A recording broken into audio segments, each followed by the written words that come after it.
My dad came back from vacation and he brought some olluquito, so I would like to show you guys how I make a Peruvian dish, how I make olluquito.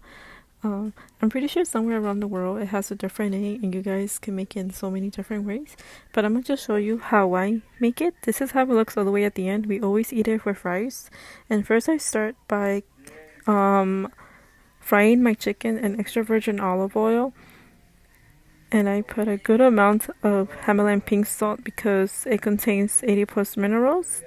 And I also shred a big chunk of ginger. I just didn't show it because it's really hard for me to grab the camera and shred it. But trust me, I did add ginger. Once it's nice and fried, you take your chicken and put it on the side. In that same oil, you add in your onions and let that cook until it's nice and golden brown. And of course, you add more salt.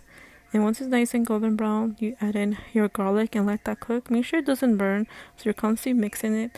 Also adding your oregano. I did forget, so I do show it, me adding it later in the video. Here I cut my yoquito into strip-sized pieces.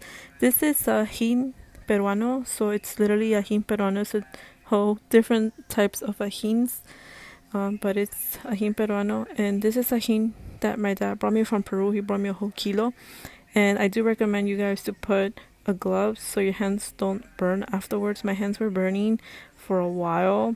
And cut into square sized pieces and add it in with your onions and garlic and let that cook for a minute. And after that, you can add your nice and cut olluquito and let that cook for around 22 minutes. Make sure you eyeball it too, and also add Ajin panca. Here's 2 spoons that I add. I do get in the supermarket also. You could also get Ajin, yellow Ajin, the same way as the panca. And I am adding the oregano, like I mentioned. I did forget to put in the beginning, but I did remember to add it right now. And here I am putting some water to make sure it doesn't dry and burn. And let that cook for the next 22 minutes.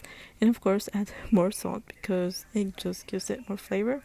After the 22 minutes, add in your chicken and let that cook for around 12 minutes so the chicken could grab those amazing flavors from the rest of the sauce. And that's about it. You just serve it with rice.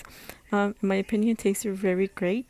Hopefully one day you're able to taste this amazing dish. But everybody has different taste buds. Thank you so much for watching this video. Until next time, bye.